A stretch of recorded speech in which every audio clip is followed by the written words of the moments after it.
Welcome to Pick Me Up at 9, our at-home date night that you get to join in on. This is our 5th episode, right? I believe so. Yeah. It's been really fun. It's something that I get excited to do. So, yeah. Was there anything you wanted to talk about today? Nope. I didn't have anything planned. Okay. Did you have some things that you had thought about? Well, I was just thinking about gratitude a little bit today. Our daughter, we went outside and we got some leaves and we made a little gratitude tree together. I thought it was a fun little craft thing. But yeah, I just wanted to ask you what role gratitude has played in your life, or if you know anyone who has a great attitude of gratitude. I think that little kids definitely have a lot of gratitude. They can be a little selfish sometimes, but of course they don't realize that they're being selfish. You know, they tend to just be more in the moment thinkers and try to be focused on what they can get. But when they do get something, even if it's something little, they're extremely grateful.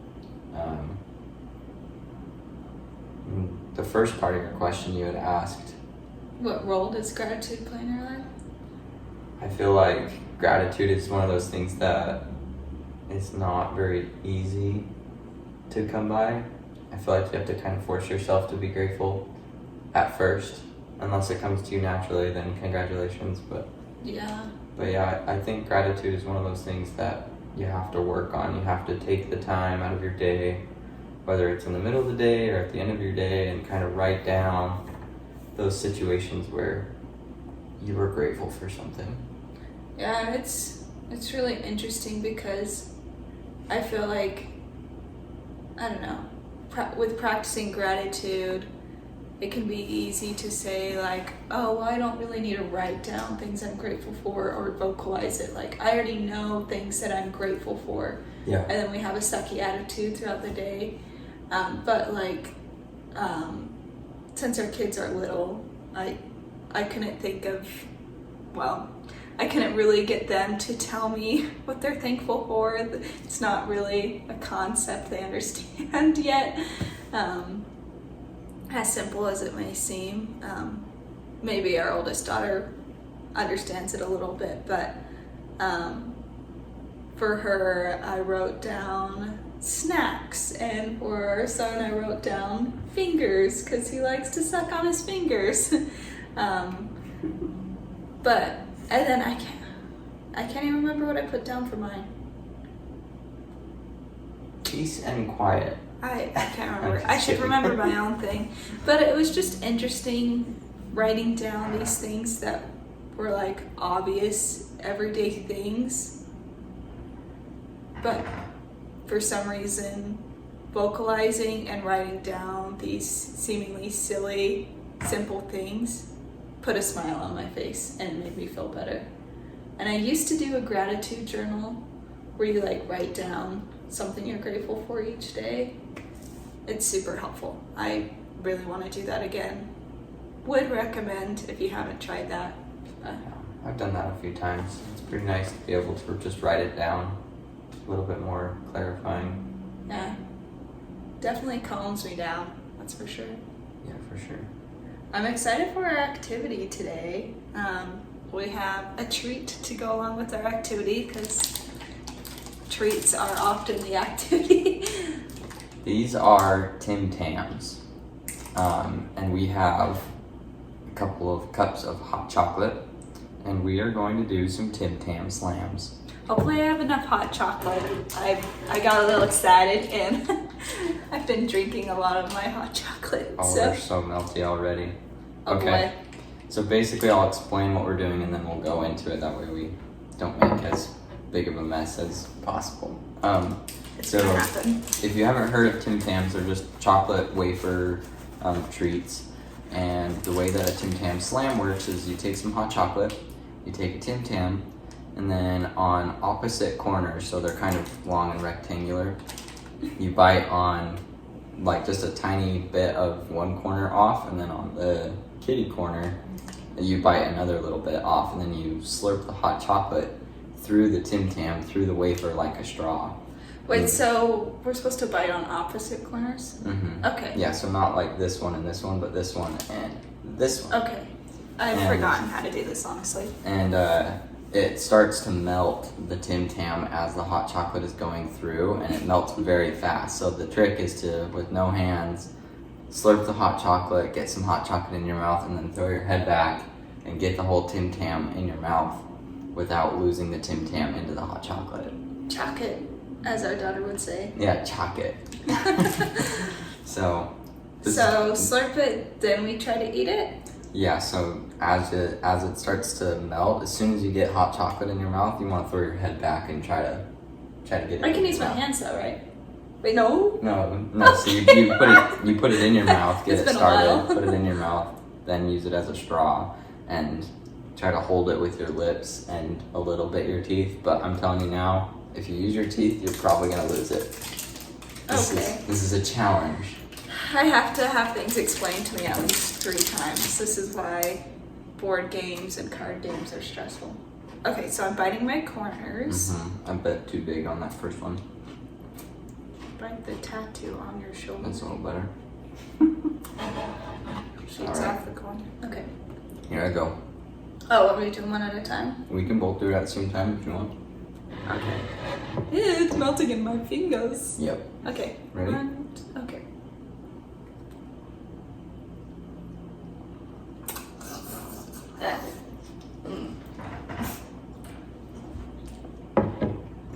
I did it.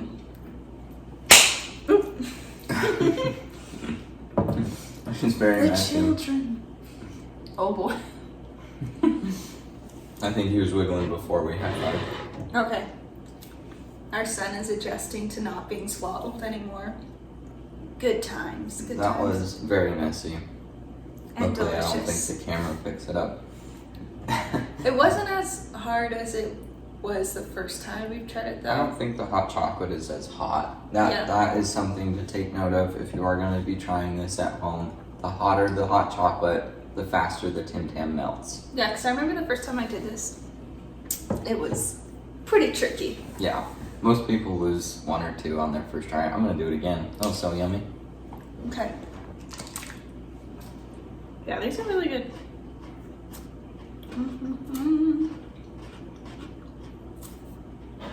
Oh, bit off a lot. This might not work very well.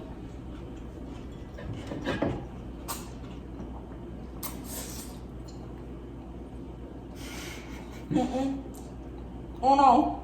I don't know if you guys could see that. I was losing it for sure. Did you lose it? Mm-hmm. Darn. It'll melt into your hot chocolate and just make it sweeter. Mm-hmm. That was delicious. Really goes well together. Chocolate on chocolate. Best combination. Oh, so good. Oh, That's fun. I was also thinking we could do this game. I don't know what the name is for it. I feel like it's more of like a couples bonding challenge that I heard about somehow a while ago, but I probably have chocolate. Yep. But anyways, I can feel the sticky all over me. feel the sticky. Seems like a slogan. Gross. What? Oh yeah, the game. So the idea is to try to say the same word at the same time, but we Yes. start out with different words. Choking on the Tim Tam. Yeah, I've played this a couple of times with Tessa. This is something that we've done, I think basically since the start of our relationship. That's as early as I can remember us doing it. But yeah, we just try to think of the same word, and then without telling each other, we say the first word that comes to our mind, and we're trying At to the same time. yeah, at the same time, and we're trying to get to be able to say the same word. It's really hard to So explain. hopefully it's not like incoherent. Is that the right word? Yeah. Yep. Hopefully It you will can be. actually hear what we're saying. It will be, but you'll get the hang of it. So we gotta try to keep should we just count down? Be like 3, 2, 1 word, say it. and then just keep doing that? Mm-hmm. Okay, do we want to time ourselves? Or we can, if you would like. I'll just watch the clock and we can see if we can get it within a couple of minutes or something. See if we can do this in a couple minutes. I gotta think of a word. I got my word. What's gonna be my word? I can't think of like what I want to do. I would just look around in the room and see if there's something that... It could be anything, really. Yeah, I guess, maybe not something in the room. Okay, alright, I got it. Okay. 1, 2... Are we doing 1, 2, 3 or 3, 2, 1? How about 1, 2, 3? Okay. 1, 2, 3, blanket. 1, 2, 3. Oh, wait. We're not supposed to think of a word. We're supposed to just say a word. Right? And then we try to get to the same word? Or were you just trying to think of like something to say at the beginning? We have to start with something at the beginning. Gotcha. I gotcha. And then eventually we're supposed to come together. Okay. That's what I was doing. I just, for some reason it didn't click. We could do a different one. Okay. I'm going to stick with the same one. Alright. 1, 2, 3, tree. chair. 1, 2, 3, grass. forest. 1, 2, 3, plants. 1, 2, 3, grinks. 1, 2, 3, crystal.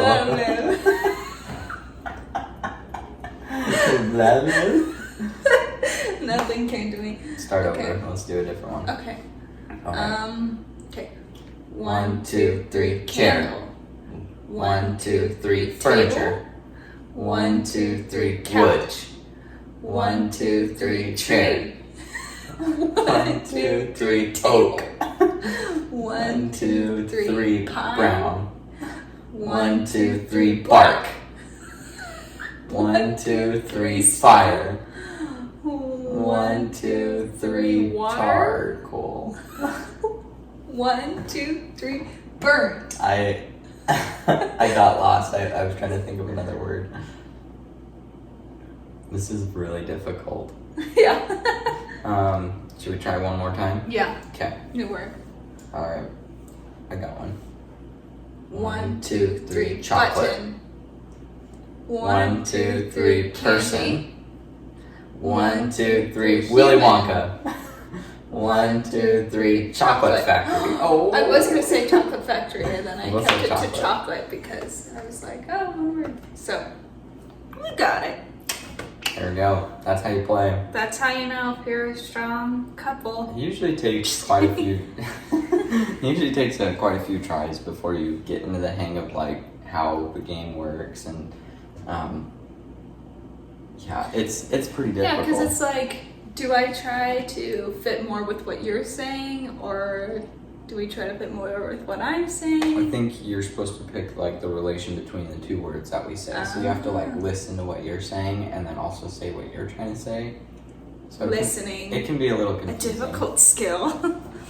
Okay. That was a fun.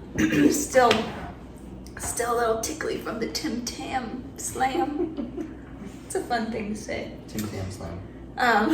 But our next section is movies, shows, books.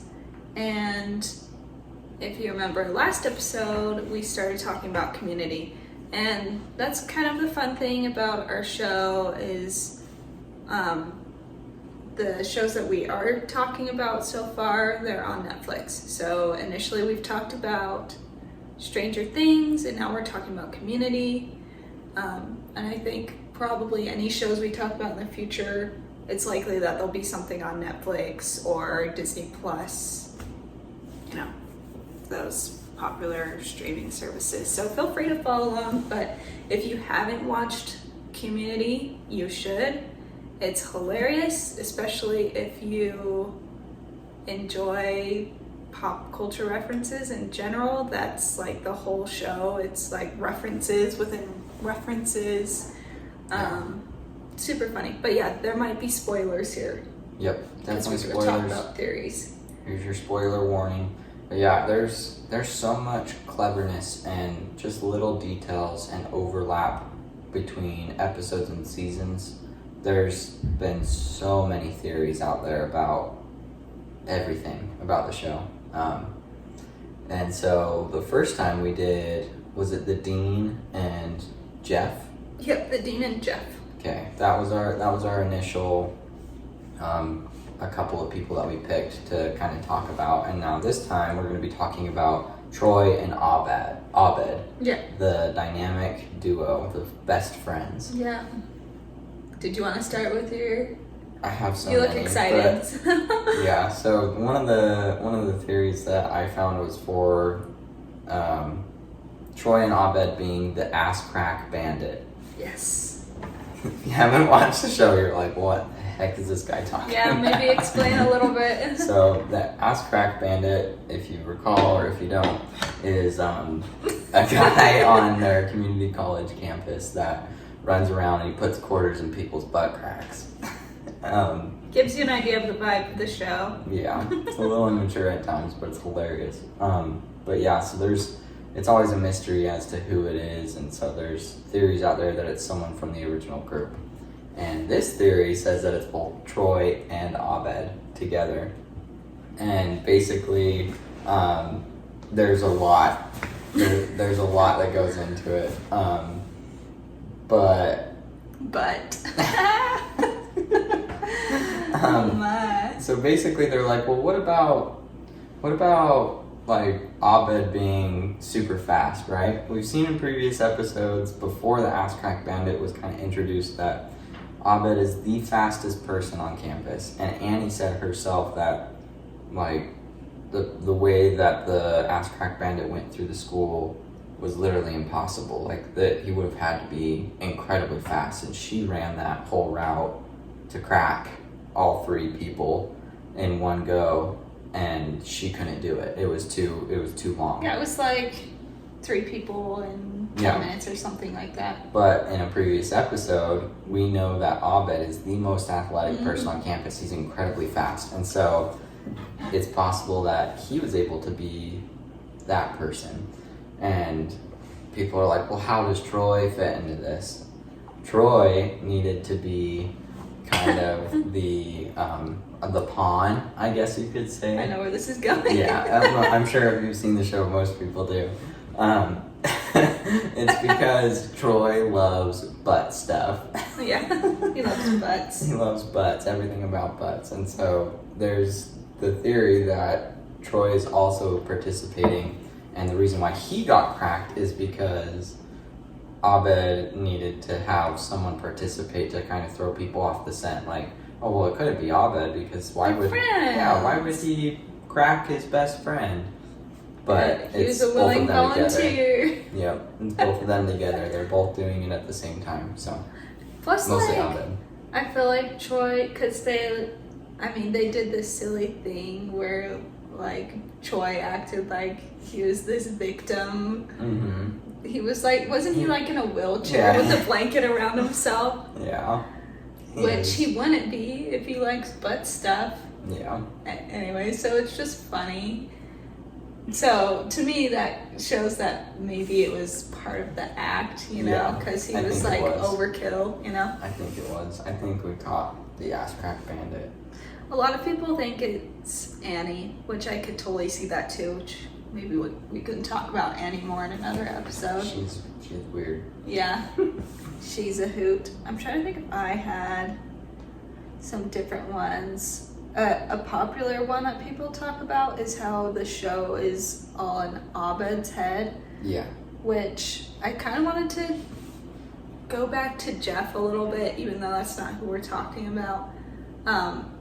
I saw this interesting video. I can't remember who posted it, but I'm sure you could find it on YouTube. But he basically talks about how Abed and Jeff have a lot more in common than it seems like they do, and how their relationship is like the most important relationship in the whole show. But one of the things he talks about is how Abed and, did I say Abed and Jeff right? I'm just making sure I'm saying the right things. But how they both like were raised by TV. There's an episode where it talks about that. Yeah. You know, they both don't have great relationships with their dads, and so they turn to TV for comfort. And even though, like, Jeff is always making fun of Abed for, like, bringing TV into things, he's like, stop turning this into an episode. He still, like, gets all his references, and he makes pop culture references throughout the show. So it's like he's like Abed, but he's insecure and, like, trying to play cool and stuff. He's like a popular version of Abed. But there's also this episode where Jeff is, like, in a coma, and it's, like, set in G.I. Joe cartoon. And there's other instances where he, like, tries to escape, you know, where he's thinking about how his perfect world would be. I think it's near the last episode, where a lot of people are thinking of the perfect last episode or last season. Yeah. But anyways, what I'm trying to get to is it's not just Abed that tries to escape through TV. I think Jeff does too. I mean, you see them on the couch together eating cereal, watching shows in that one episode. So yeah, for sure. So I think the theory is interesting that it's that the whole show is in Abed's head, but I could also see it be all in Jeff's head for the reasons that I was saying. Yeah. But anyways. I like it. I like that theory. Yeah. That's also one that I saw too. I also saw that the one about the whole show being in Abed's head. I mean, he constantly makes references to a camera being there when there is no camera, so. Yeah, he like looks at the things. camera. Are children wiggling? No, they're still asleep. Oh, that's good. I was trying to think if there are other things for Abed that yeah, he's always talking about, like, the seasons, you know. Last season, he, like, even names the seasons, I feel like. Yeah. Like, refers to numbers. Oh, so we're also talking about Troy here, too. Yeah. And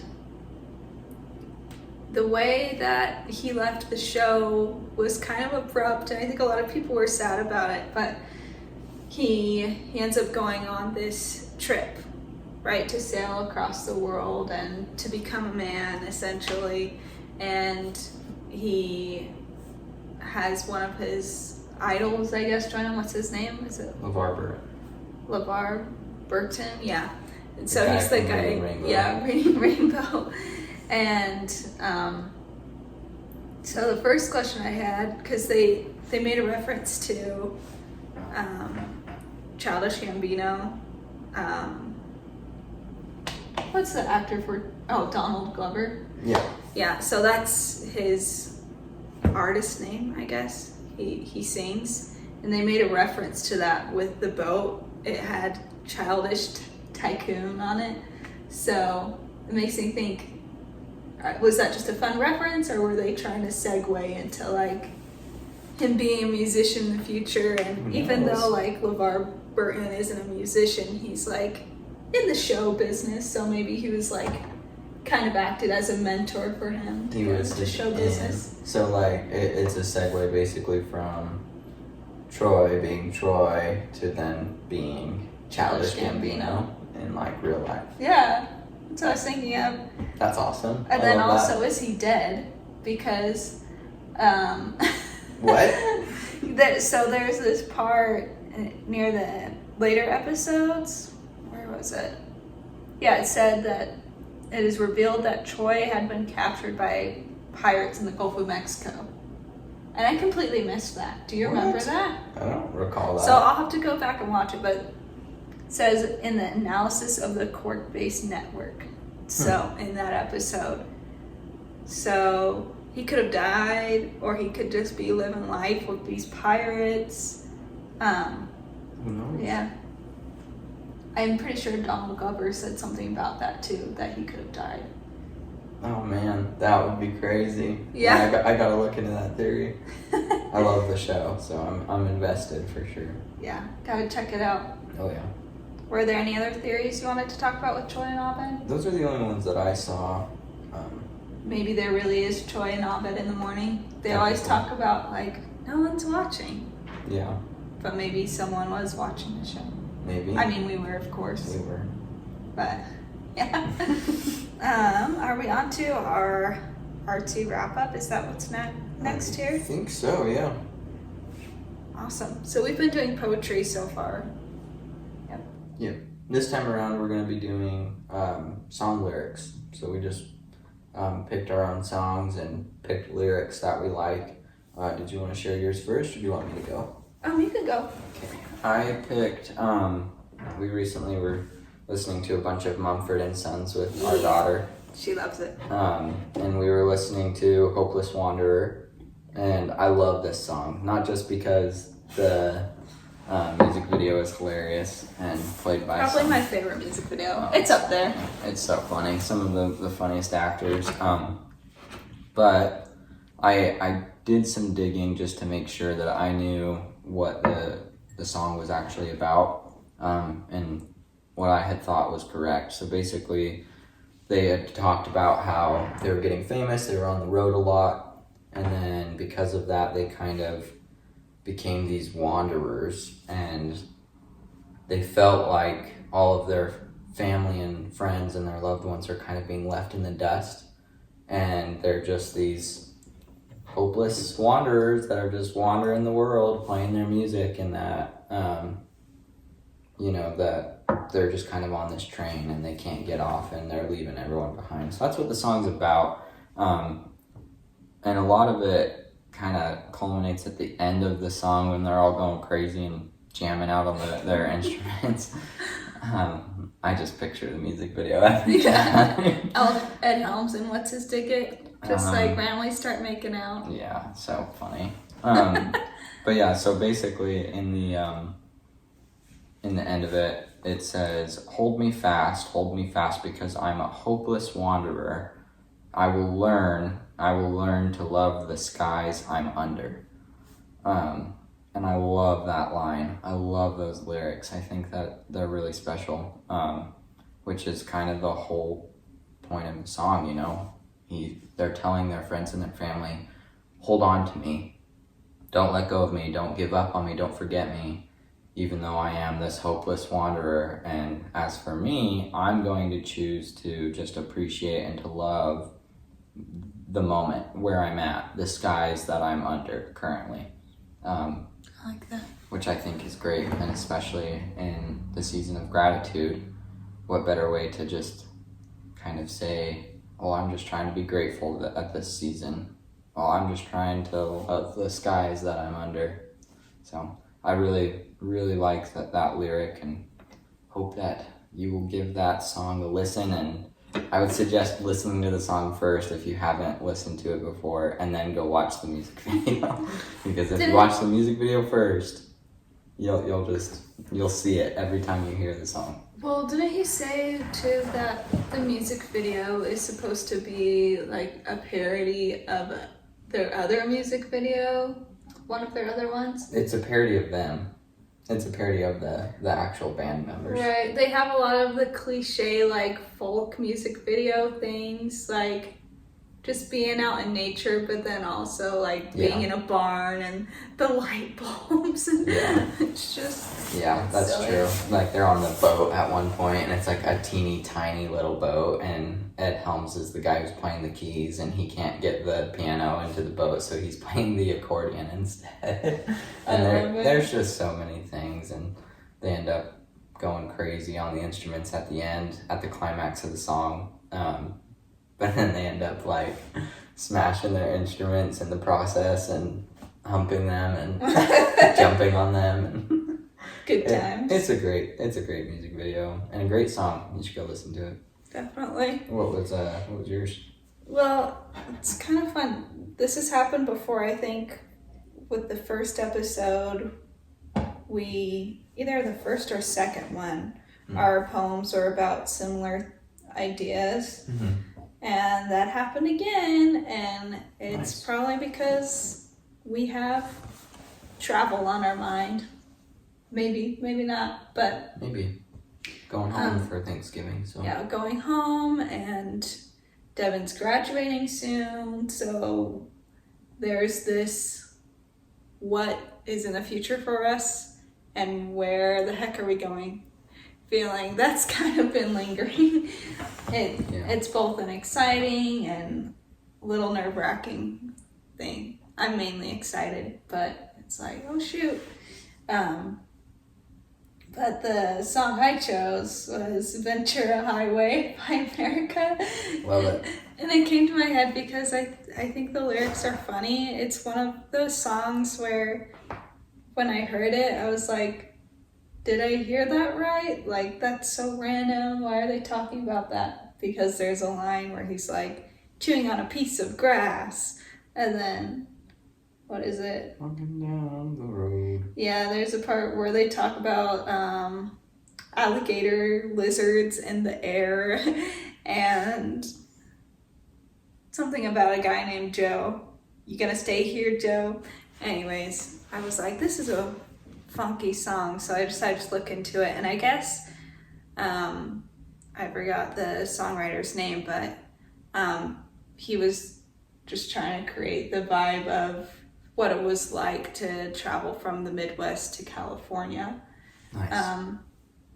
So it says, chewing on a piece of grass, walking down the road.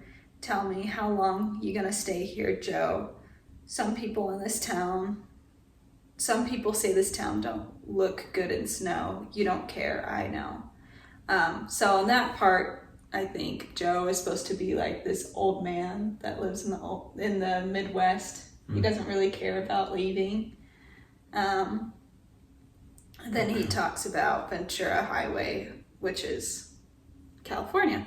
Ventura Highway in the sunshine, where the days are longer, the nights are stronger than moonshine. You're gonna go, I know, 'cause the free wind is blowing through your hair, and the days surround your daylight there. Seasons crying, no despair. Alligator lizards in the air. So it kind of has both of those sides of, I don't really want to leave, but you should. There's this beauty somewhere else. And it's just a feel-good song, and it just makes me think about the variety that's here in America, and that you really don't have to go far to find something different or interesting. Yeah, that's true. Or beautiful, which is kind of on the brain for me, as we might be living in a different state that we haven't lived in before. We could end up being with family, we could end up staying here. Yeah. But most of the jobs I've applied for have been outside of where we're at currently. So yeah. Super good song though. You guys should check that one out too. That's a good one. All of America's songs. They're the same band that did A Horse with No Name and then Sister Golden Hair. That's probably their most popular songs. But yeah. Anything else you wanted to add about traveling or life or these poems? I hope things work out.